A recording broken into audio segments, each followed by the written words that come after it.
gets to talk a little bit about what she's been doing for the Central Valley, I kind of want to introduce the organization that we're a part of that's hosting this event.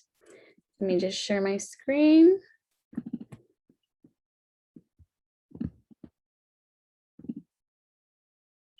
Okay, so we are Mi Mentor, and we're part of the Central Valley team.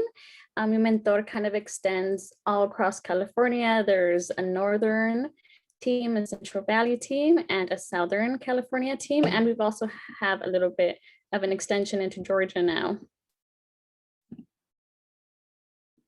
So the ones leading this event today are us. Oh, so sorry about that.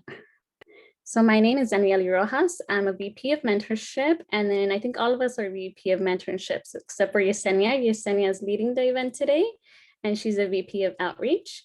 And we also have Harleen, and we have Alexa and Vanessa. So what is Mi Mentor? Mi Mentor's mission is to develop and support innovative mentorship opportunities that will inspire the next generation of diverse healthcare leaders for underserved communities. So we want to be helping people that want to go into the healthcare field that usually have trouble going into it by providing them mentorship. So by doing that, we can diversify the healthcare team. And we also have a focus on working with underserved communities. So our vision is a world where all aspiring and current health professionals have a mentor so they can achieve their ultimate goal of getting into whatever professional school they want to. Oh, went backwards. Okay, so this is Mi Mentor. We have our executive board, which is a bunch of students like you. Everybody here is pre-health, whether it be med, PA, dental. So everybody's on a different path of kind of their education and their gap years. And we also have the Alliance and Mentorship Board, which is mostly made up of physicians. And these are the physicians that support us in our mission.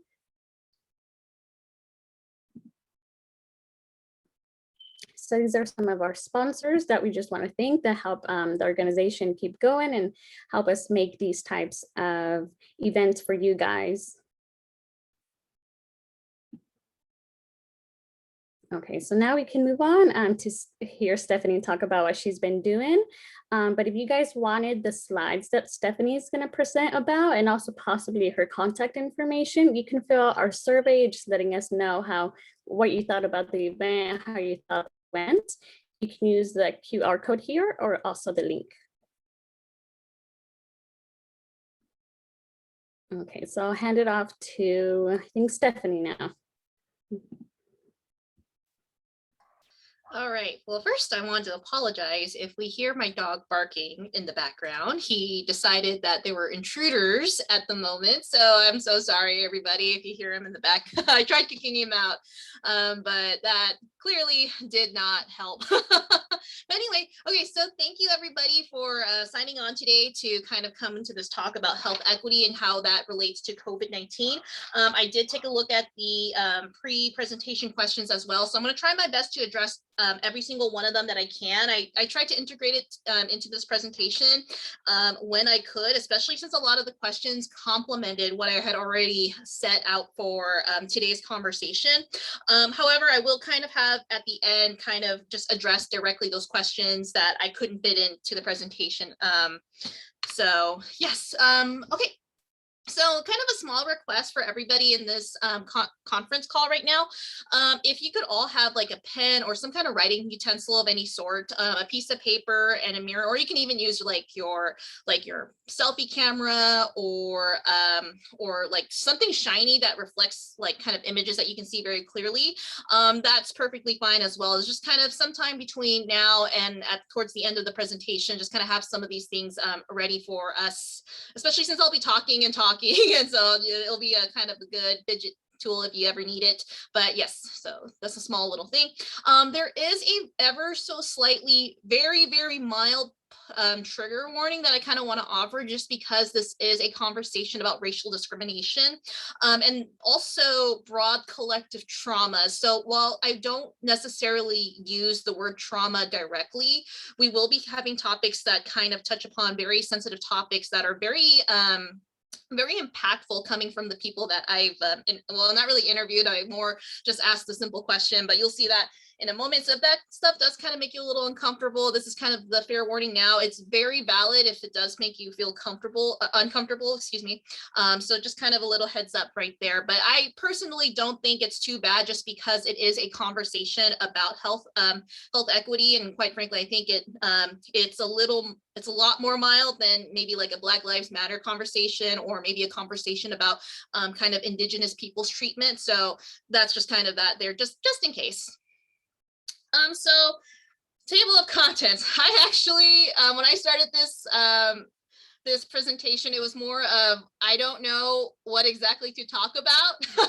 So I kind of just I reached out to Yesenia, and we had a quick conversation there. And I also reached out to a couple of my coworkers who are also a part of Me Mentor, and I kind of came up with this stuff. So who is me? Who is Stephanie Chan, MPH BSc? I actually don't 100% know, but we'll try our best to present on her.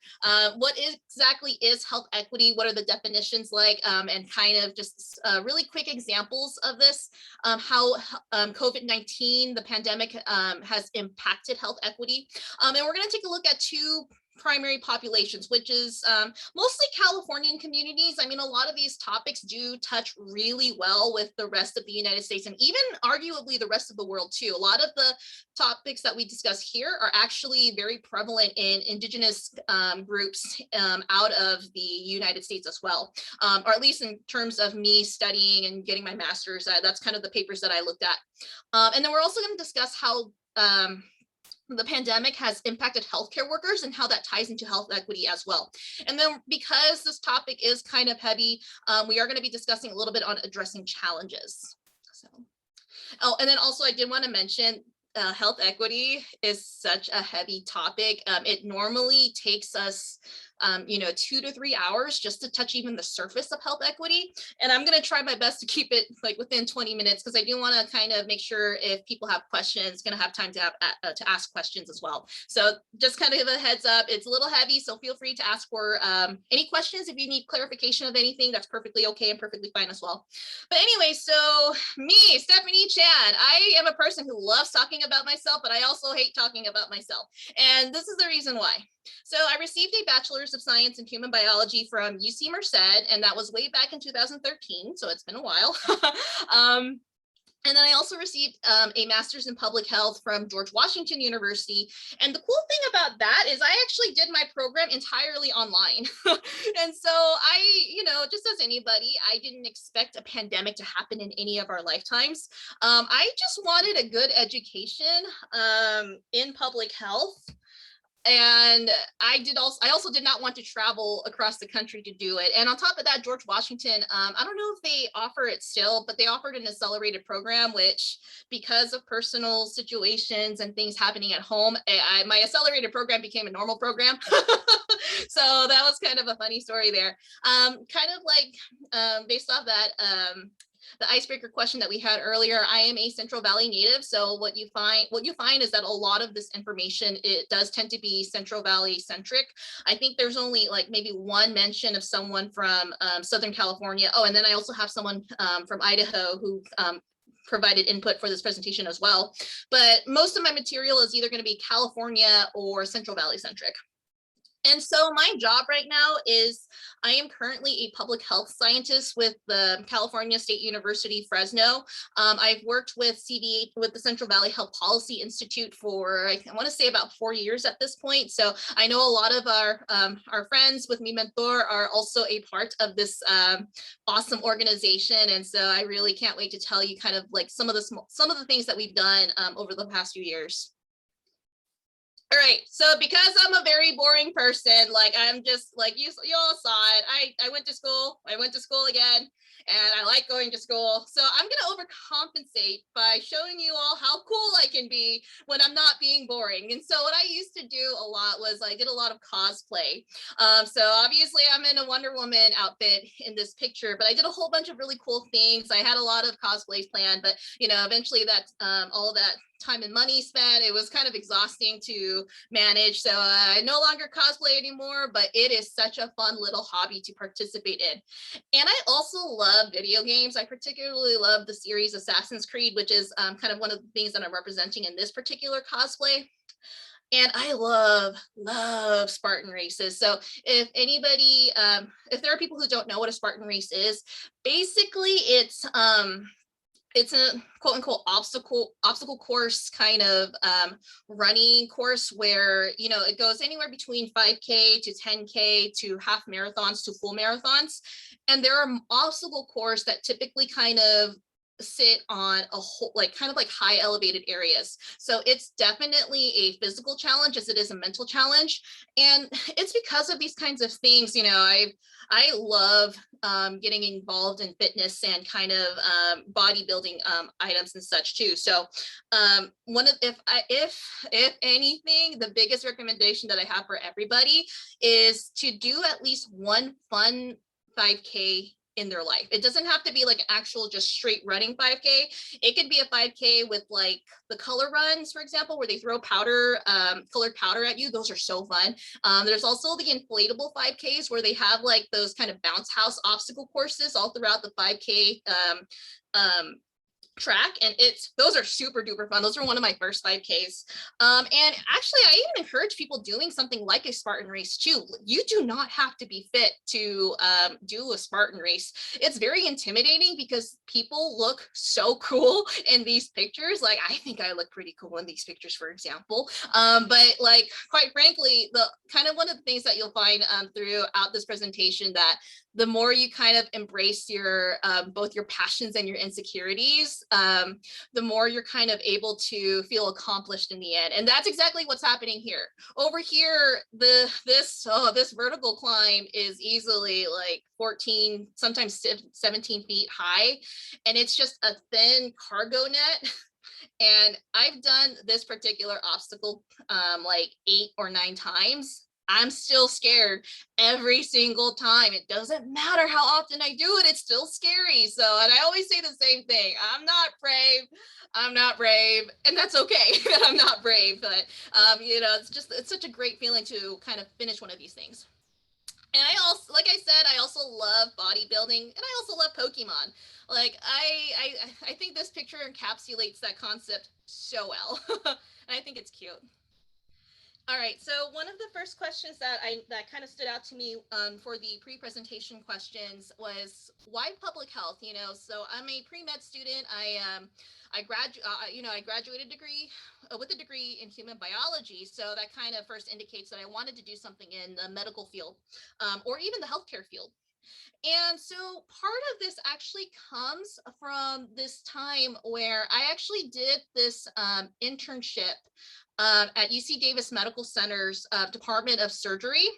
And it was amazing. We shadowed I think 8 or 10 different specialties. It's been a while since I did it, so I have to go back into my notes to review how many hours I did. I know for sure I clocked over 500 hours.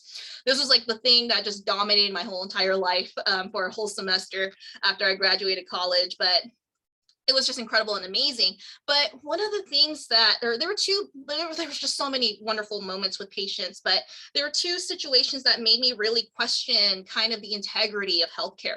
So the first one that I thought about, and I just remember just so clearly how frustrating it was, the just arguments that were happening in my head was, so one day during clinic, the surgeons that were that this patient, okay, so basically this patient went to clinic hours to kind of get their assessment in to make sure everything was okay for surgery and what have you. And the medical team was kind of in a pinch because this patient needed to have a family member drop them off and stay at the site of treatment until patient was ready to be picked up. But unfortunately, the patient went to the clinic by taking the bus. And he insisted on the fact that, well, no one can take me to the hospital on the day of the surgery because everybody has to go to work. And it was just a frustrating thing in my head because you can hear this frustration in these surgeons, and they were residents and some of them were med students as well. You could just hear the frustration in their voice because this gentleman needed this life-changing surgery, but they were unable to provide it to him simply for the fact that he did not have appropriate transportation. So that was already marking number one. Marking number two was, I remember there was this challenge this PA faced while I was just kind of waiting around, waiting for my medical staff that I was shadowing for that day to kind of retrieve me from the HUD. But basically, I was listening in on this conversation, and this PA was just so frustrated talking to an insurance company because if he was saying something along the lines of, hey, I've been on this phone for half an hour with you trying to get approval for this medication for my patient. This patient has been ready to be discharged for almost an hour. This patient also has to pay $3,000 per hour just being here. And so you're now wasting not only my time, but you're also wasting my patient's finances just because we're waiting for this medication to be approved. And, that was kind of weird for me, because I had never known since, I was very young and I had just graduated college, and I wasn't really quite nuanced with kind of medical care in general. That was a very interesting and really sad situation. Like, first of all, why was it so expensive to even pay for medical care? And then second of all, why are we waiting around on the phone with the insurance company for that long just to get medication approval? And so those were kind of two big things where it was like the question came up of, why were these patients being denied really important aspects of their healthcare, such as actual treatment and financial liberties? And like, quite frankly, it was kind of hard to think of anything that wasn't capitalism related. And so I thought at the time, public health would have answers for me. I love science. I love biomedical anything, but I figured a public health degree would somehow figure all these questions out. And let me be honest, it really didn't at first. I got my degree and I said, I still don't know why these patients had issues. And it wasn't until I developed this presentation where it finally clicked. It's because these patients belong in a group of health disparities. And that's kind of it. Like, it was just since it was, what is it, 7, I can't do math at my head, it's Friday night, but it's 7 or 8 years ago. So a lot of things, probably have changed. Hopefully things have indeed improved. But kind of ultimately speaking, health disequities being a real thing at a very fantastic medical center such as UC Davis, where they pride themselves in kind of diversified care, which, by the way, it is absolutely fantastic. And also their mentorship is amazing, but they still face these issues. So that was kind of the thing that went across my head, and it took a long time to get to that answer. But once I kind of received clarity, once I kind of dipped my hands in health equity conversations and evaluations and program interventions a lot more, it finally clicked. All right, so another question that we received was along the lines of what public health careers may look like. And there's really no true simple answer for this, because public health is so broad, and you'll see exactly why it's incredibly broad. So kind of like the easy thing for me to explain right off the get-go is that my classes involved a lot of conversation. Like, there was like one class on biology, but it was just enough biology to cover the common chronic diseases, how infectious disease isn't really as big of an issue, which of course now we're in a COVID-19 pandemic, so even that might change as of the last 2 years. But at that time, infectious disease was not as much of a concern as chronic conditions. Now, that being said, so we had that part of the biology aspect, but that's all that class really offered. Then it came to the story of, okay, so we have public health on a local setting. Then we have global public health, which was actually really, really cool and very, very interesting because that offered the cool comparisons between healthcare in the US versus the rest of the developed world. And that offers a lot of kind of debates. Which are very interesting, and it can also be very frustrating, very valid, which is very valid. But nonetheless, so with careers closer to home, you can obviously do research. That's something that I do myself. And I saw Mirka come in. So Mirka is also a part of our research team. Shout out to you.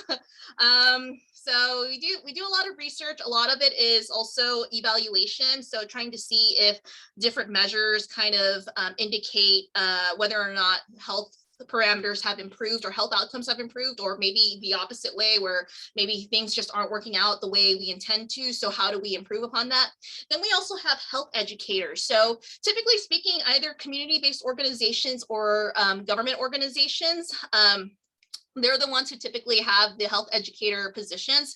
And usually people, it's basically how it sounds, really. It's just creating the bridge between the healthcare system and the community that the healthcare educator is working with. And typically speaking, that's kind of like a classroom size setting in a way. But of course, with the COVID-19 pandemic, it's almost like all hands are on deck. So, you know, we kind of offer health educators as a example of who, as possibly like a one-on-one group as well.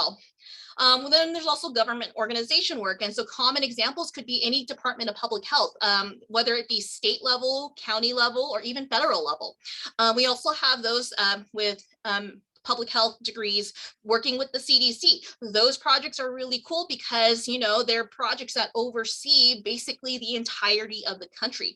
And of course, we also have the World Health Organization positions. I don't know this one as well, but I can only imagine that it's very similar to what the CDC and the FDA does in terms of development of materials, development of messaging and whatnot. And of course, we have private organizations as well. So when I was finishing up my my master's program, my dad had actually tried to introduce to me one of his workers' wife who received an MPH, and she worked with a pharmaceutical company, kind of having conversations about how this particular medication is fantastic for the health of the overall public. And of course, there's also consulting work, which is kind of more or less the general streamline of a lot of places where you offer kind of advice based off past experiences and what the science of public health, for example, would show. All right, so what is health equity? So now we're going to get to the heart of this conversation. So the CDC defines health equity as when everyone has the opportunity to be as healthy as possible. And we kind of throw a lot of just wild definitions that sound exactly the same, but really aren't, like equality versus inequality. Like ever since we were children, we've heard these phrases in class where, but then we throw in this word like equity, where it sounds almost exactly like equality. And that just kind of convolutes everything. So I like this little graphic that we shared at work. And so I'm sharing it all to you. So let's go ahead and actually start with inequality. So inequality is simply the unequal access to opportunities. And you see here that this tree is kind of leaning towards one direction, and that's giving this child over here the opportunity to catch the falling apple. But because the tree is tilting in one way, the other child can't receive that apple. Equality attempts to address this unequal access to opportunity. However, the challenge with equality is when we distribute resources that are basically the same for everybody. And so even though there is this kind of assistance happening, the tree is still leaning forward towards one direction, and only one kid is still receiving the apples. The other one is just like, what the heck? What's happening here? I'm like at the same level as the other person, so why can't I get my apples? Equity kind of improves upon this situation quite a bit. And equity is when we offer tools that are very specific and catered towards a particular entity. So in this case, we have the ladder that we saw here, and then we have a slightly higher ladder. So this kid can get the apple from the tree. So they both have the opportunity to grab the apple from the tree. But here's the thing, the tree is still leaning forward. So in order for us to address that, we think about how we address things that are systemic, that are systemically problematic. And that's what we call justice. So justice is when we take the issue and we correct it. So that way, when we provide equal resources, right, the equity suddenly becomes equal as well. So the opportunity becomes equal. And kind of the argument here really is that it's cheaper and more feasible to offer the equal resources, but it takes a lot more time and effort to make things custom for each entity and organization. So that's why there's this important talk about justice. And so I just kind of wanted to share, like, if anybody decides to get into public health or wants to kind of dabble on public health topics, I kind of wanted to further define health inequity and health disequity. And because I used to tutor everything from pre-K all the way through upper division college, I like to do cute little dorky mnemonics like this. So health inequities is how I like to see, this was previously read, but health inequities are also health injustices, healthcare injustices. And so ultimately what that means is that health inequities are systemic differences. So they take root in things that are involved with kind of the historical purposes of things, how policies in the past create kind of like issues that are relevant today. So a great example of that would be kind of redlining. So redlining is when we deny certain groups of people decent housing in particular areas, and then forcing people who may belong, like, for example, this is really in Fresno, it's very prevalent in Hispanic and Southern Asian populations to be in one particular area. I think even as recent as 20 years ago, 30 years ago even. And that's just awful, right? But that kind of results in a lot of injustices because now those people don't have access to appropriate healthcare resources. They don't have an environment that they can exist to be healthy because, maybe a good grocery store that has affordable vegetables, that might be too far. Or maybe work is not within the convenient distance, so they have to travel on a bus for an hour at a time just to get to work. But that costs money, that costs time, that induces a lot of stress. Health disequity, which is kind of what I alluded to a little bit, is kind of like the manifestations of health inequity. So kind of like how, ultimately speaking, because someone is stressed out from living on one side of town, having to go to work on the other side of town, now they're kind of vulnerable to a chronic disease that may affect their mental health, or maybe affect their, I don't like using the word BMI because BMI is just an awful tool to kind of determine someone's health score. But, that's just to kind of offer that as a example, like they might be vulnerable to increased BMI. Anyway, so health disequity are the differences in health outcomes between different populations. And to kind of share a kind of an interesting statistic about both disequity and inequities that really actually just basically talked about this with the redlining example. So I have this graph from one of our reports from the Fresno County Community Needs Assessment for the year 2020. So this is very, very recent information.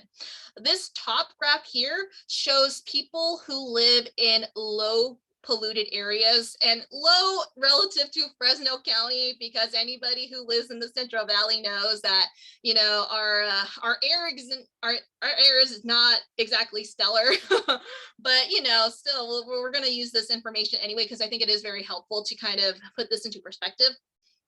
Anyway, so low polluted areas versus high polluted areas.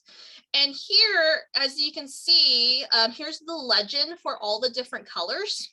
And actually, I'm going to use my annotation tool because I am extra that way. So here we see this really, really large population being made up. And that's the Hispanic Latino community, whichever it is that you prefer. And those there's a high incidence of those who identify as Hispanic Latino in these highly polluted areas. By comparison, the white population in these areas is pretty low. If we were to compare this to those with living in lower polluted air, we see that the people who identify as white make up a larger proportion of this group. And we also see that approximately 41% of those living in the low polluted areas are non-white. So this is a great example of kind of disequities that have occurred. So I'm going to go ahead and clear.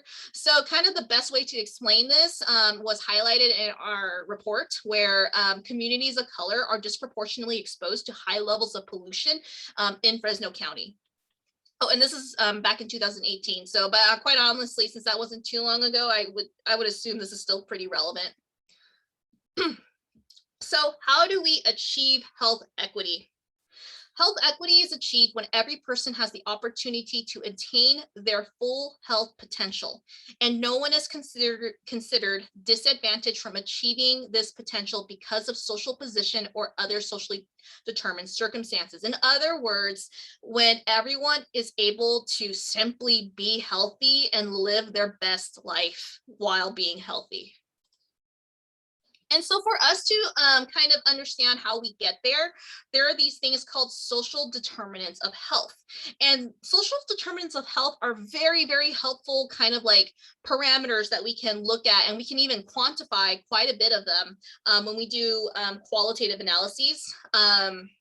So like, how often does someone mention economic stability, like examples being like job stability, and then how often and what percentage of children are living in an area where they have resources to succeed in classes while also maybe going to college if they choose to do so, or maybe not college, but also maybe trade school or whatever it is that's post high school studies. And then other examples for the healthcare and healthcare access and quality section, really it's interesting because you can place a healthcare clinic in a underserved populated area, but that doesn't mean healthcare there is necessarily great either. So this is kind of the topic of cultural sensitivity that I think I would like to think that a lot of us in this chat are comfortable with. But basically, if our healthcare staff in that particular clinic in that low income community don't honor or practice any form of cultural sensitivity or are not aware of it, then it's possible that the population in question may not necessarily get the best healthcare that they do deserve. And then we also have the neighborhood and built environment, and that usually kind of incorporates kind of things like green space. So I like to jog around my neighborhood every single morning, and I'm comfortable doing that because there's a lot of trees. So when it's summertime, it's, it's not god awfully hot, but if I wanted to kind of stick to the more shady areas, I can. And then on top of that, the area is very secure overall, so I don't have to worry about being too stressed out when I go for a jog. And then there's also social and community context, and that kind of comes with the territory of how often are your peers going to encourage you to, practice motivating techniques, or maybe a peer influences somebody on vaccination myths.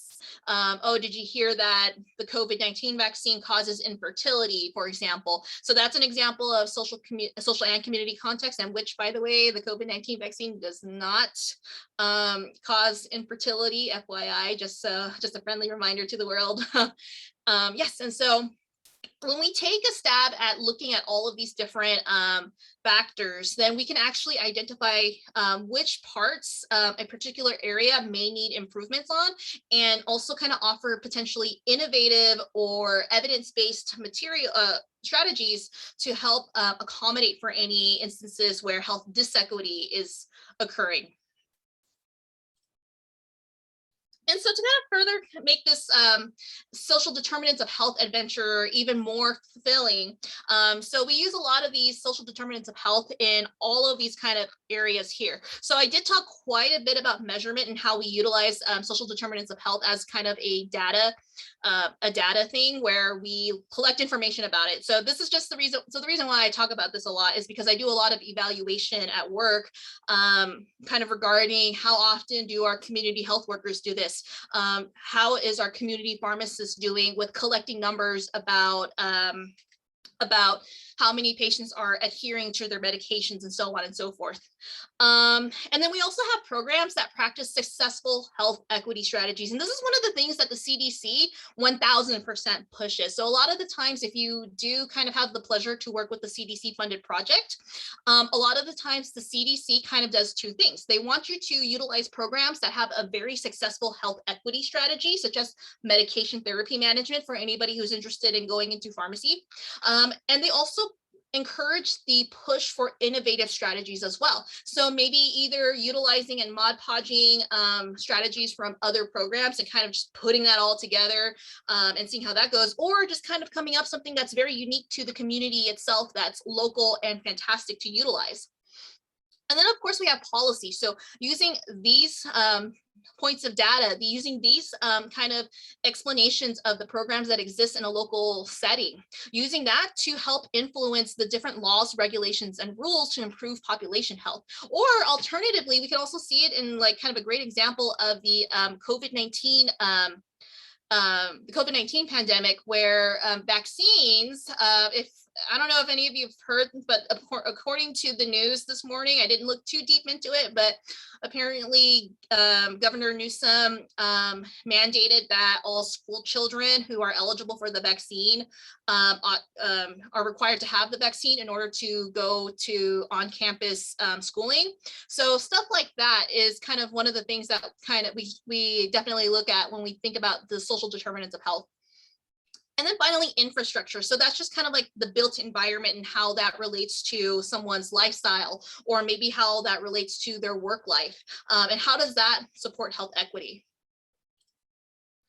Whew, all right, so COVID-19 and health equity. So, I think I might have to skim through this one quite quickly, but this is the part that I really, really wanted to highlight just because I saw Sohan come in. So if you want to shout yourself out, Sohan, and say how awesome the COVID equity project is, feel free to do so.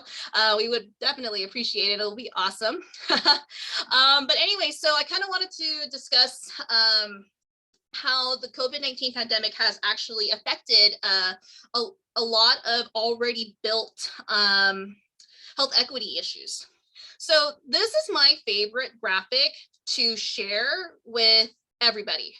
And the reason being is because when we look at a tree that's fully grown, we know that there are roots, we know that there's a trunk with branches, and we know that there are leaves. And those trees tend to take years to just become a tree, right? Because it's a big plant and it needs to, take in resources. It needs sunlight and water and good fertilizer to be a great tree.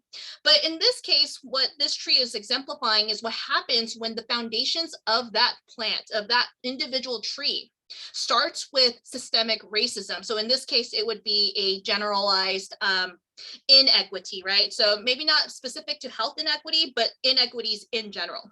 And that projects into a whole bunch of disparities. So we see that this root starts at systemic racism, and then it becomes inequities that affect the Black community. And then we kind of look at the specific examples that are on these branches. And here, so I'm going to focus on this one just a little bit, just because we are discussing health equity, but all of these are incredibly valid conversational pieces. But lack of access to healthcare among the Black community typically leads to difficulties in seeking treatment. It typically leads to having a hard time finding preventative measures to diagnose certain conditions, and it also puts them at risk for chronic illnesses. And now you think about that tree and how the environment in general typically is dynamic, right? So when we think of the environment, it's the most dynamic thing that could happen really is the seasons changing. And because seasons change, so does kind of weather parameters. But in this case, this poor tree is now facing kind of this winter storm of COVID-19. And that's putting this poor little tree in a huge high COVID-19 risk, and specifically kind of discussing how the Black African American, African immigrant American community are all just kind of facing this high COVID-19 risk because this tree has existed for a long, long time already. And so, of course, naturally speaking, we can say that the COVID-19 pandemic is definitely showing and exemplifying even more so. I actually should say highlighting the fact that, folks who identify as Black African American are definitely at a high disparity vulnerability for COVID-19. So we're going to switch over a little bit towards California specifically. And so this is information that was taken from basically the beginning of the pandemic. And this is also information from the the California State Department of Public Health. And so, like I mentioned, it happened, all this data points comes from pretty early on in the pandemic. And how I calculated this table right here to help kind of visualize what's happening, it's pretty simple. What I did was I basically took the population that took a COVID-19 test from each of these groups, and I just divided it by the total, then times it by 100%. And then for the positive cases, we did each group divided by the total number of cases that were positive for COVID-19. And if you look at these two groups right here, let me go ahead and annotate, but we see Latino, Latinx, and the white, there we go, white populations. We see that, the percentage of test takers for COVID-19 are, they're not too far off, 12.5% versus 15% for COVID-19 diagnostic testings. The big wow factor, though, is this, 45.5% versus 12.4%. About half the cases of COVID-19 are in the Latino communities in California. But what's weird is that this population here is taking slightly more tests, but their positivity rates are drastically lower. So this is a fantastic example, unfortunately fantastic example of a health disparity that's kind of the result of just years and maybe even centuries of systemic issues. So let me go ahead and clear this. I always forget the tiny little details, but okay, there we go. All right, so now kind of the good news, though, is that, a lot of us with CVHPI, we're very aware of these this equity issues. Excuse me. See, this is what I mean by the words get very confusing really fast. So this is kind of where we try to supplement for the disparities and the issues that come regarding COVID-19.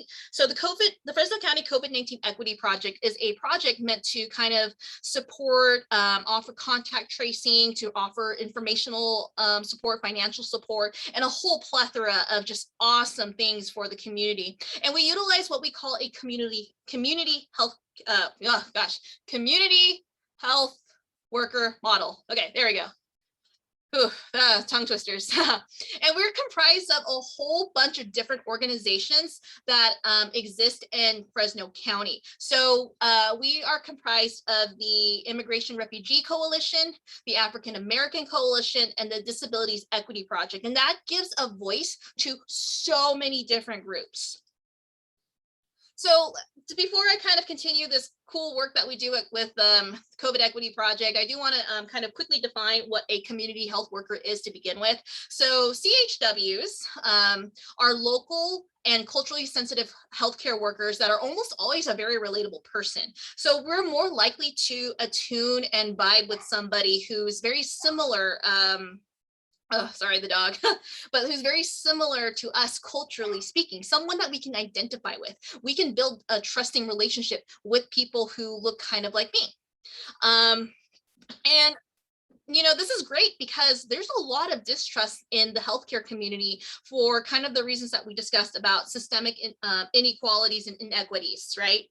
And what's amazing though is that the CDC had found that CHWs actually improve health outcomes in many chronic conditions, and that includes cancer, diabetes, and mental health conditions and cardiovascular diseases. And this is helpful because, you know, since they have kind of they kind of have like a relationship with their community as it is, it's easier for them to create and bridge gap, or sorry, not create gaps, just bridging gaps.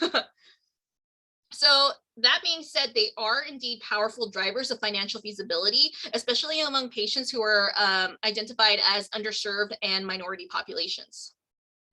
All right, so now we're going to kind of switch our gears back to the COVID equity project work. So this white paper that we have here basically discusses how amazing and incredible the community health worker model has been while we navigate through the COVID-19 pandemic.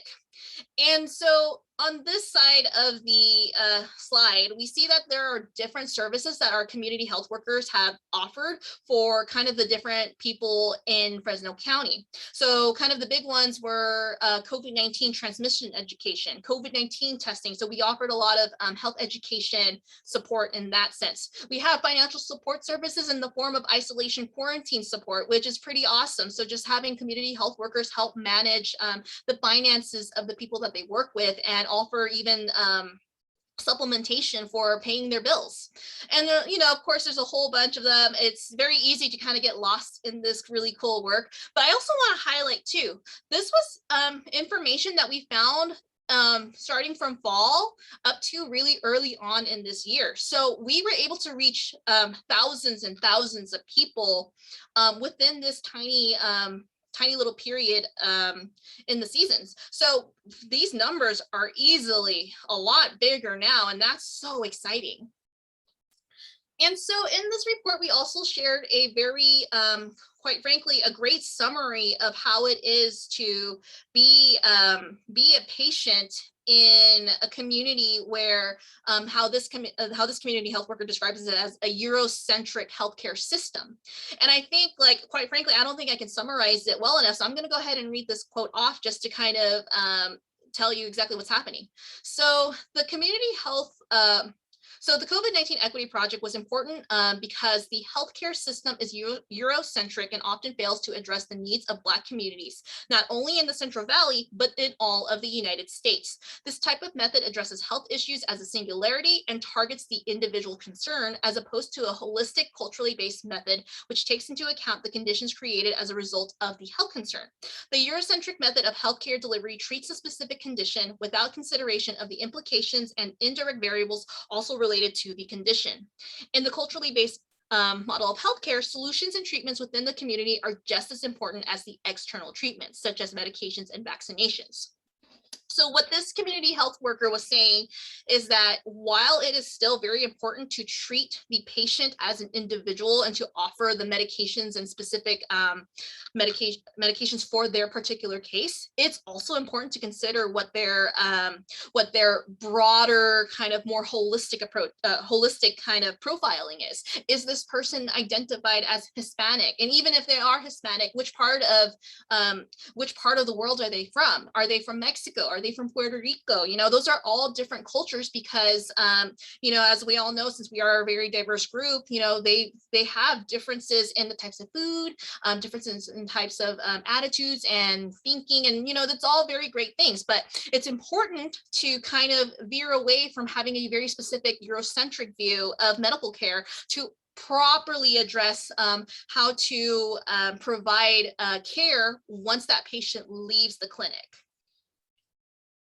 And then just to also kind of provide another example of the amazing work that's diverse in the COVID Equity Project.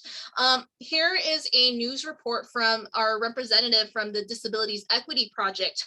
And what's amazing about this story is that it's basically sharing and advertising how Fresno County actually offers a vaccine clinic for the COVID vaccine where American Sign Language interpretation services are available. Alternatively, they also have kind of times and space where if maybe someone kind of has anxieties of being in a large area that's densely filled with crowds, they also offer just kind of like a quiet space to receive the vaccination. And so that's actually kind of offered not only a voice to those with disabilities, but it also enables them to ask questions, to find trusted sources that they've been to for so long, to especially, you know, and that's especially important because health disparities exist. They are real and they are things that happen. So being able to reach out to these this community has been fantastic. One of the things that I was working really hard to find this information, but I unfortunately couldn't. But I think word of mouth to me is actually valid in a good sense too. But according to someone from the Disabilities Equity Project, they mentioned that Fresno County actually has one of the highest vaccination rates among those with disabilities, and that's pretty amazing. I can't find the sourcing for that, but just to hear that this person was so excited to kind of share the statistic, that's satisfying, that's rewarding. And I think that's kind of one of the big kind of great moments that I wanted to share with you all. So that was really exciting. All right, so now we're going to shift gears to from the community to healthcare workers, right? So I know a lot of us are kind of a big diverse group. I know several of us are pre-med, and I don't know exactly kind of what the proportionality of kind of interests with healthcare systems, but we have a pretty good group of healthcare workers that I quoted today. So I asked my friends, how has COVID-19 impacted your ability to provide quality care to communities? And so one of the people that I asked was a friend. He is currently doing his radiology residency in New York. And he mentioned that on a radiology perspective, it has actually really just kind of overtook imaging studies quite a bit. And you'll also see this being supplemented by another friend of mine who is a CT technologist in Idaho as well. But essentially, you know, at some point his residency program was delayed, but the moment that he was kind of reintroduced back into his residency program to kind of assist in the healthcare force, you know, it was still a very heavy toll on all of his peers mentally. Actually, I'm going to skip that slide for now, and then I'll come back to her quote. But this next person is a CT technologic. She's a CT tech. She's a CT tech, and to kind of just bounce off this idea of radiology and whatnot, since they're both kind of people who focus on imaging as an important part of diagnosis. So already in this person's perspective, imaging is a very important tool. It's an important tool to kind of diagnose exactly what's wrong with a person. And with that, since the demands for imaging has kind of increased over the last few years, you throw in that pandemic in the mix, now there's just this absolute headache and like just a monstrosity to deal with when you have to see COVID patients after COVID patients after COVID patients for chest x-rays. And so for her, she felt like this was really, really exhausting. And she also mentioned that a lot of turnover is in part because people are now kind of realizing in the healthcare career that where is this point? That they realize that they're a very valuable resource to the public. And the work that they do is incredibly important. But because kind of the risks that exist, kind of doing the risk versus benefit analysis, you know, it just seems like the risk for being in healthcare was a lot higher than the benefits, right? Because I like this part right here where she says, the work we do is important, but we're just worn down. We have to work so hard to keep up with this never-ending influx. Oh, that wasn't it. Here we go. Healthcare was never easy, but I feel like there were moments where it wasn't so bad. And that kind of leads into that conversation of how she's just so tired all the time. And she just kind of wonders if it's even worth it to be in healthcare anymore. And then I'm going to go back to my nurse friend. So this is my nurse friend's input, and she has a little bit more of an aggressive kind of statement to make, where she felt like the quality of care that she gives to her patient has dramatically decreased. And part of that is because the patient overflow is insane. She also discusses high turnover and short staffing. And it doesn't help that people are like people in the staff are getting sick as well. A lot of the times, you know, as we know, no visitors are allowed in hospitals and clinics, right, unless absolutely necessary. But it gets exhausting to explain that to people because people get angry. Families get mad. And then when they do allow exceptions to these rules, you know, these people sneakily have COVID. And that puts the staff at risk when they're not prepared with their PPE. And that kind of whittles down to even more short staffing on top of the turnover.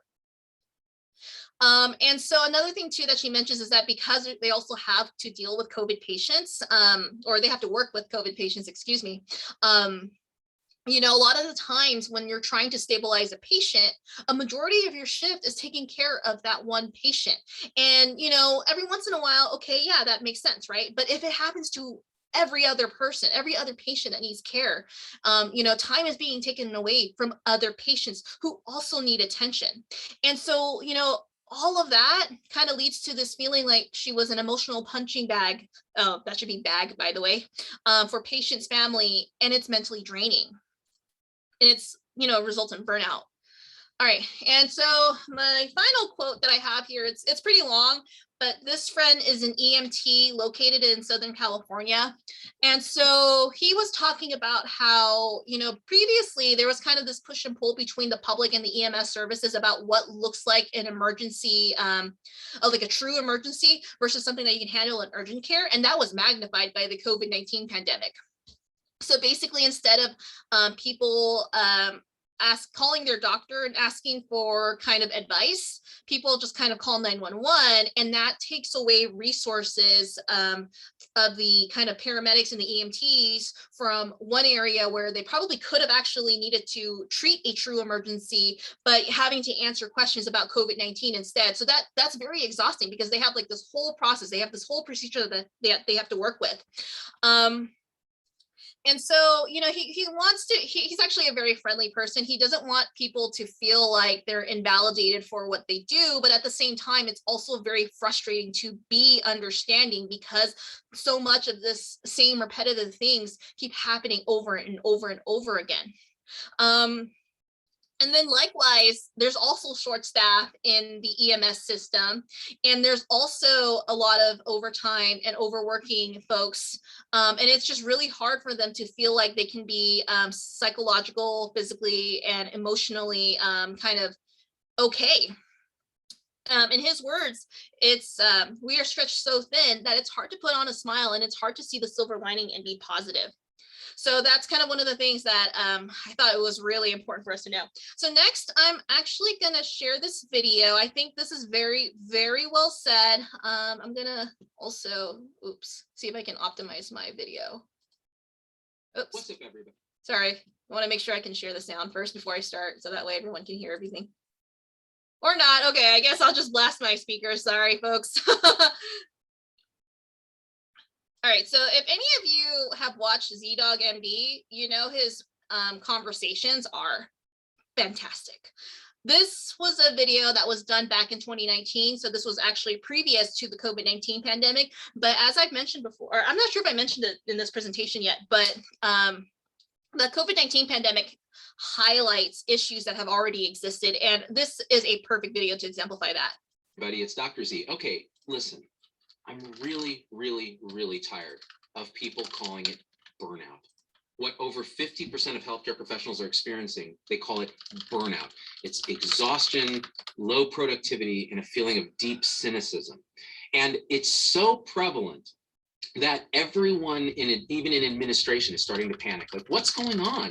Why are physicians and nurses and PAs, why are they burning out? Well, burnout is a kind of victim shaming.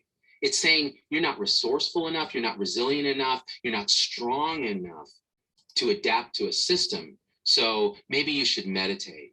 Maybe you should use some lavender essential oil. Maybe we could have a wellness retreat or hire a chief wellness officer. Listen, it's all bull. Here's what's really going on. We're not suffering from burnout. We're suffering from something that Wendy Dean and Simon Talbot call moral injury. Let that sink in for a second. People go to war. They have a set of moral values. They care about other human beings. And then they're forced to either become a part of or bear witness to things that are so against everything they believe that when they come back, they fall apart. We call it PTSD. We have a million different names for it. What it is moral injury. Humans are moral, idealistic creatures that resonate love for other humans. And what happens when our moral ideals meet the real world, where we cannot give our patients the care we know that we could give if we had the tools and the resources and the autonomy to do it? What happens when we're trained in our schooling to give the best possible care to patients, regardless of their socioeconomic status, regardless of their race, regardless of their condition or their gender, but then we meet the real world, where it's all about the insurance company's bottom line. It's all about the hospital system's revenue. It's all about throughput and RVUs. And then we meet an electronic health record that is a glorified cash register with a little patient stuff tacked on. And we stare at that instead of staring at the vulnerable person who's having the worst day of their lives, and you can't be with them. How would that make anybody feel, let alone some of the most resourceful, resilient, passionate human beings on the planet are healthcare professionals? These are people who went into this field with an almost evangelical religious zeal to help others. Why do I say that? Because they sacrificed their 20s, they sacrificed financial stability early on, they sacrificed family, they sacrificed sleep, they sacrificed their own health because they felt they were going to be part of something much larger than them. That is the highest aspiration of any human being, and they had a moral code to go with that. Then they meet our healthcare system, and all it is the opposite of what their morality tells them they need to do for patients. So what's going to happen? What's going to happen to a good person in a bad system when they feel they can't change the system, but they have to adapt? They're going to adapt, they're going to adapt, they're going to adapt, and then they're going to break. And that's what they call burnout. It's not burnout. The next administrator who tells you they're trying to manage burnout, tell them to go themselves. Tell them it's moral injury. And until we know what it is, we're never going to be able to treat it. How are you going to treat moral injury? You change the system that is causing the moral injury. You change the electronic health record to make it about bringing us closer to our patients, about making eye contact, about taking busy work off our plate. You change the conflict that drives us. Any given doctor on any given day serves three masters, at least: the patient, themselves and their family and their own financial interests, and their employer. And all three of those may be at odds. So how do you fix moral injury? You bring them in sync. We should be able to do well financially and well with our families and have time with our families while doing good for our patients. We call that Health 3.0, and it's where healthcare has to go. It means we need technology that enables the human relationship, that allows us to take care of the unique human story at hand. We need the tools, resources, and autonomy to do our jobs, because guess what? Administrators don't know how to take care of patients. That's why we exist. Why do you think they call healthcare workers that are actually touching patients frontline healthcare workers? Where does that come from? The front lines of war.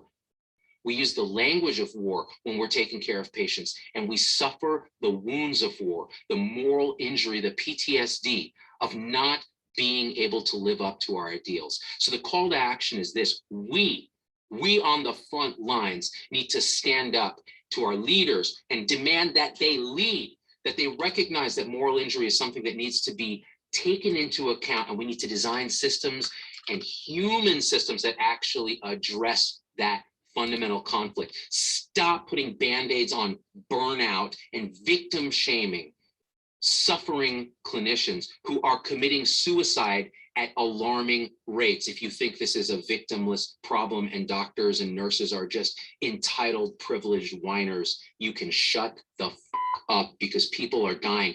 Good people, friends of mine, friends of yours have died from moral injury. It is not us. It is this system, and it's time we fixed it. The call to action is this: share this video. We need everyone in leadership, in government, in industry, and on the front lines to see this video. And let's stop calling it burnout from here on out. We out. All right, so I see questions as the video was rolling, and I'm so glad questions are being asked. Yes, I was kind of hesitant to share this just because language warning, but then I said, no, you're the same way as this guy, just share it. But anyway, so I'm going to address the questions really quick. So does the speaker have a podcast or a website? I don't know about podcast or website at this point because I actually haven't seen his Facebook profile in a while, but he is on Facebook. He's definitely on YouTube, which is where I got this from. I dropped his name in the chat, ZDog with 2 G's MD. I actually was shared this gentleman way back when I was tutoring about, I want to say like 4 years ago is when she told me about this from my client who was a physician. And so when we were having one of our kind of heart-to-heart conversations about kind of the scope of medical care, this was one of the things that came up where he posts a lot of really funny things. And actually, this is actually how I got into him too, is that he posts a lot of really funny comedy skits. But when he starts to double down like that, you hear these amazing words and you're just like, finger snaps all the way. Okay, so yes. So can we get a link to this video? Yeah, I'm actually very happy. Let me just do it right now. Let me just drop it. Let's just drop it. I think we have time to do it, right? Oh, there we go. Copy link. Let's see if that works. All right, so that's the link to the video. He does have a continuing conversation about this. I think it's this one actually, where it's like moral injury 2.0. And it also kind of leads to conversations on TED Talks about moral injury. That was really, really interesting. I haven't checked it out fully yet because I've been kind of busy, but do check it out. Let's see, link to this. Yes, okay, cool. So I think I addressed all the questions. So yes, thank you all for appreciating that video. I really think he's just fantastic. All right, so why did I share all of these quotes about healthcare workers and how COVID-19 has impacted them? Because if you remember what the CDC definition of health equity is, it's health equity is when everyone has the opportunity to be as healthy as possible. And any person living in a COVID-19 pandemic that has access to TikTok or social or Instagram or Facebook, health means mental health as well. And it's kind of like, yeah, having these really tough conversations and having like passionate responses like that, that's every bit as important as kind of also thinking about how the disparities exist. We have so many issues, coming from the medical care perspective, right? And those are valid. We have a lot of issues coming from the community perspective. Those are valid too. So how do we create bridges and connections? And I'd like to think that we kind of we covered a lot of those things in our conversation about community health. And I actually kind of want to share, I wasn't really going to originally share this just because this is not yet published information. So I'm going to try my best to kind of generalize what I do for one of my projects right now without kind of divulging into things that I can't technically share. But to kind of address these barriers, we kind of have to think about the lack of awareness and things like cultural sensitivity, which I actually put on the 4th bullet point. There's also lacking areas in the labor force. There's lacking areas in funding. There's the big one is the lack of trust. Also what exists is, as anybody who knows on the hospital administrative side, transparency for some reason in the US healthcare system just seems to be nil. And then, of course, appropriate knowledge, as my friend and my EMT friend kind of discussed, where just people aren't aware what the difference is between an emergency and urgent care looks like. And then also kind of lack of appropriate resource distribution for that. So one of the projects that I work on it kind of touches upon the improvements of all of these things. So the project that I'm evaluating right now is a medication therapy management, where we utilize community pharmacists to basically address all of these things. So a community pharmacist is someone who's most likely going to be relatable to the community. So because, you know, Fresno County has a predominantly Hispanic population, our community pharmacist also is someone who was born and raised in Mexico. And so she was able to address a lot of things that would normally be an issue, such as cultural sensitivity. She in her head, she's just like, yeah, so I mean, I can see this being an issue, but at the same time, you know, this is kind of the exciting part, is that I'm actually very comfortable with talking to my patients. There's also kind of this thing of transparency that she addressed, where she was having a conversation with her patients, and she was just like, hey, I know it's kind of tough being talking with your doctor, but why don't we have a conversation outside of your doctor's office and stuff like that. She basically kind of tackles every single portion of this, and she's a pharmacist, so she would of course know the appropriate knowledge of what medications do for patients, right? So those are all fantastic things that I'm like, the reason why I'm just so excited for this particular project is because we're able to address barriers, and this community pharmacist is just fantastic and enthusiastic, and she really has a passion to improve health equity issues.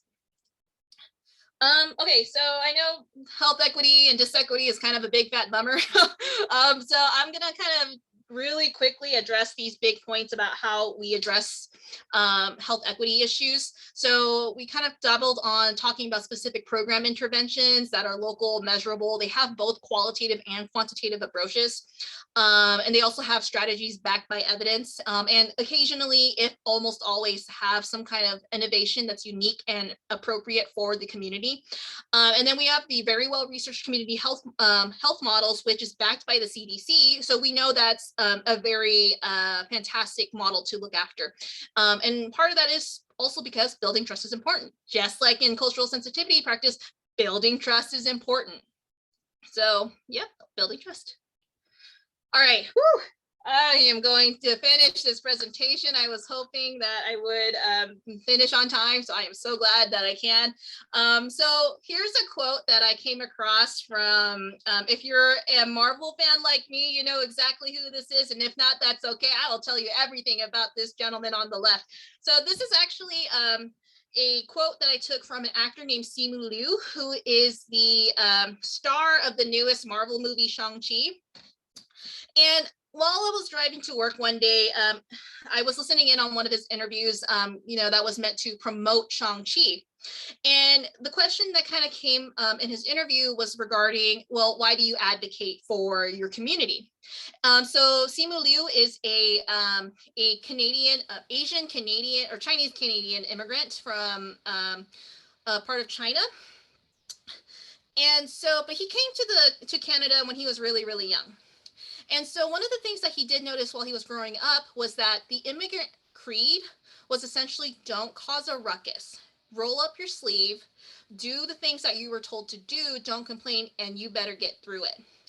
And he saw that there were limitations to that.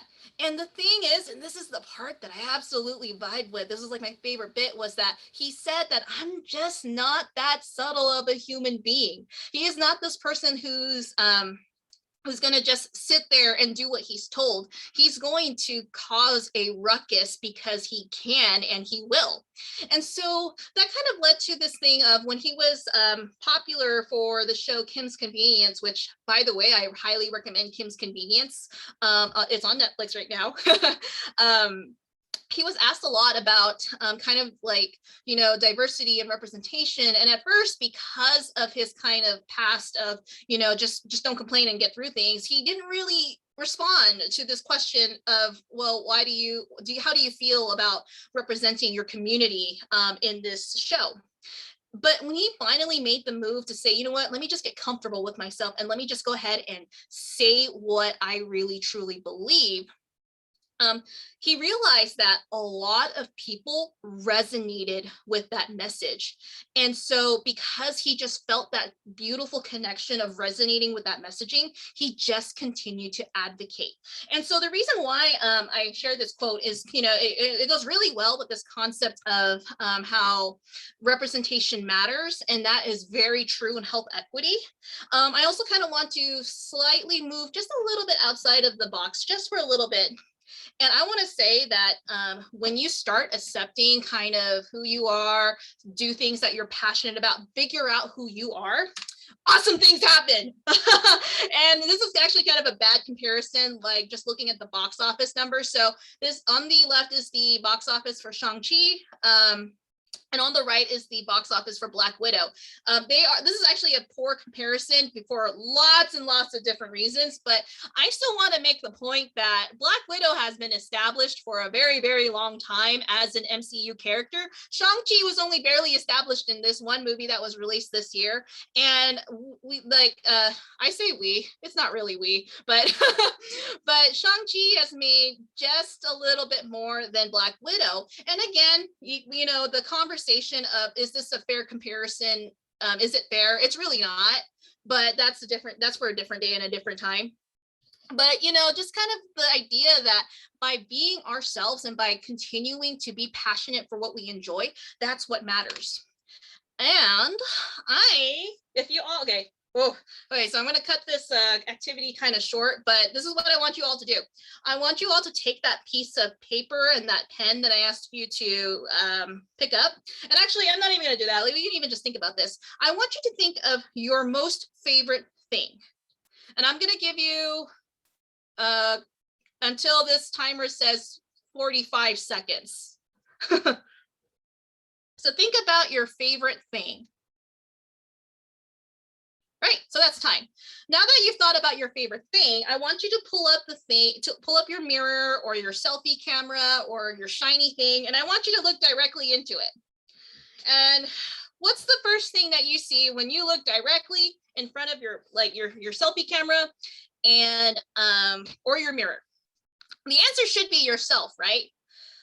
So my question to you now is, does the thing that you mentioned as your favorite thing match up to what you see in the mirror?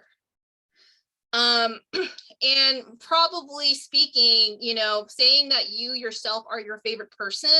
I'm not sure what it is in everybody's mind going on right now, but a lot of the times we don't actually put ourselves anywhere on our top 4 or 5 or even 10 list of our favoriteest things. So thinking about how, where do you put yourself on your favorite things list? I think it's kind of important to think about how, a lot of the times when we go through life, we get so busy and caught up with the world around us and trying to build our careers and trying to work towards our goals that we forget to think about ourselves as kind of the best thing that we can do for ourselves. We tend to forget that by the end of every single day, no matter how much time has passed, no matter how much things has happened in your life, the person that you look at directly in the mirror every single day when you go brush your teeth or when you brush your hair, that person's always going to be you. And in order for you to kind of contribute to the things that you want to contribute, you have to remember that, everything about you contributes to that. All of your best traits, all of your insecurities, and everything in the middle. In order for you to do exactly what you want to do, you have to remember that you are you. Right? And I also wanted to share this awesome quote by Philip DeFranco. He's a YouTube newscaster that I absolutely love and adore. Be your own favorite person. That's like one of the big things that we just tend to neglect. We don't usually think of ourselves as our own favorite person. And so, that's just something that I thought was really nice. It was very healthy for my mental health. And I just wanted to share that with all of you. All right. I went through that a lot faster than I would like. I was actually originally going to do a slightly different version of that, but that's okay.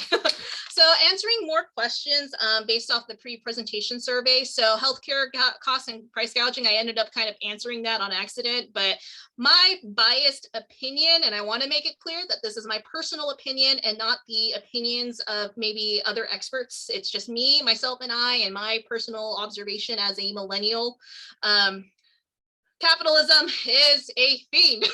Capitalism is okay when it's well balanced. However, capitalism right now is still not balanced. And that's exactly kind of the points of ZDoggMD, where, you know, hospital administrators are interested in other things and they're not 100% certain of what the healthcare force really looks like at its core. So that's a short answer of that. The future of COVID-19, I answer this a lot in the exact same way, but in my personal opinion as well, there's no such thing as the end of COVID-19. And that's because, like, I like to give this thinking exercise. Let's say we have a magical cure for COVID-19 right now. It's not going to be ivermectin, it's not going to be iodine gargles, and it's not going to be inhaling hydrogen peroxide. Please don't do any of those things, by the way, unless directed by a supervised medical professional that knows what they're talking about. Anyway, so if we were to have that cure right now, we still have questions that need to be answered. And if you look at the CDC website, there's this thing called post-COVID condition.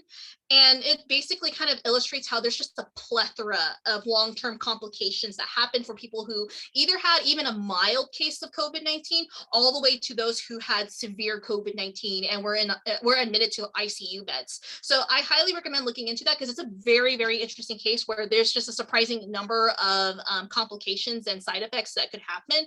And it usually comes in the case of like shortness of breath being continued, a lot of mental health concerns, and chronic conditions being escalated as well. Health equity now versus the future. I think a lot of us would like to believe health equity in the future is no longer a part of the conversation. And I don't think it's going to happen within my lifetime. I don't think it's going to happen within the next 2 or 3 lifetimes. Maybe in my great grandchildren's lifetime, when maybe half the people of Earth are at Mars.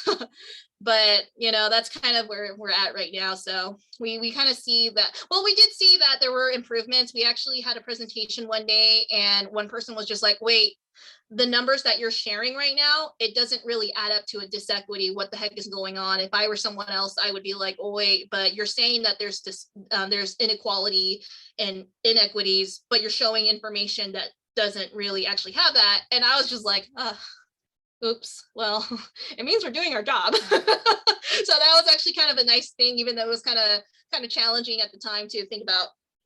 And then, okay, so this was actually a really good question about India. So I actually want to read this one off directly from the paper I received about this. So, being of Indian origin, I am concerned about the inequality in health in India, and if there's anything we in the West can or indeed should do. My special concern is children's health, because they are our future. I think that's a beautiful, amazing question. And it really ties into this thing of, you know, once you find yourself to be the best version of yourself and you become the person that you're just like, yes, I am in my spiritual high heels and I can dominate the world. I think you're actually going to find that answer and discover that answer in a niche that fits exactly you. Because here's the thing, if it were me, I would just Google the answer and I still probably wouldn't have a really good answer to provide. And even then, like in my head, because my dad's side of the family is from Hong Kong, you know, I kind of think of like a lot the Indian population in Hong Kong in the back of my head. And not so much, you know, the population in India itself. So that's kind of like a little bit out of my personal scope, but I do hope that because, you know, you are here to, number one, ask the question, which indicates that you have very, very strong passions and motivations for this, you'll be able to create a world where you're able to address this question yourself. So I actually urge you to kind of keep this question in the back of your pocket and just like put it on a piece of paper and then shove it in like some kind of journal and put it off to the side for a little bit. And then one day when you pick up that journal and you read it, you're going to be like, damn, I did it. And it's going to be awesome.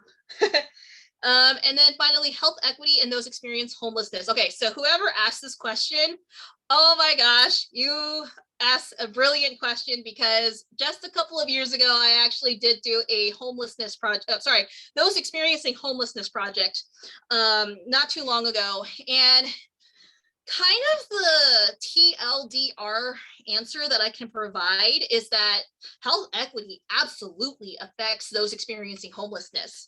But the interesting thing is that it's going to differ between counties.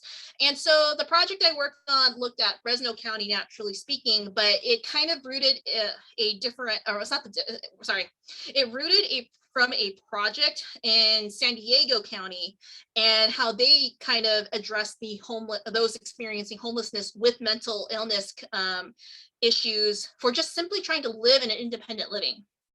And so we found, oh God, that project like completely changed my life changed my mind about those experiencing homelessness for sure, because there was just so much abuse and trauma that exists in the homelessness community, and it's just awful.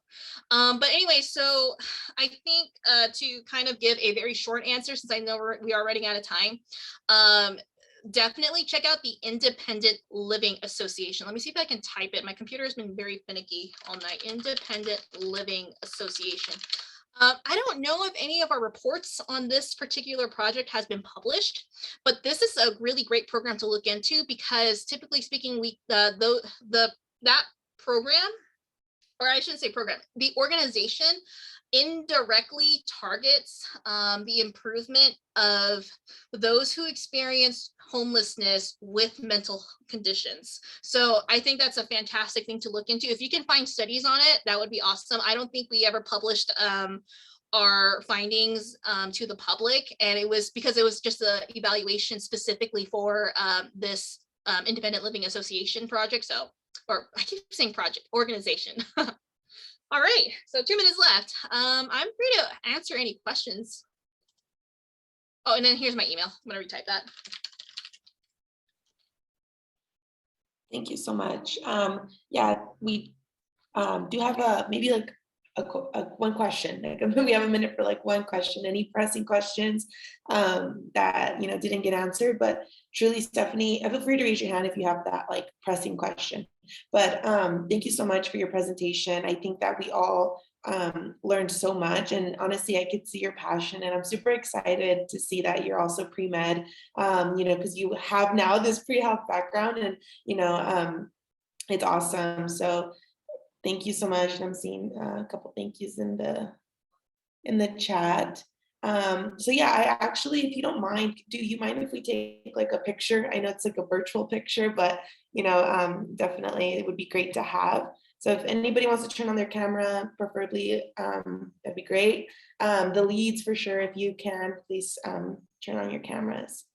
Do we want the Captain America shield, or do we want to keep it out? Because I know it keeps popping. It's just, I kept seeing it throughout. I was like, that's yeah, fine. so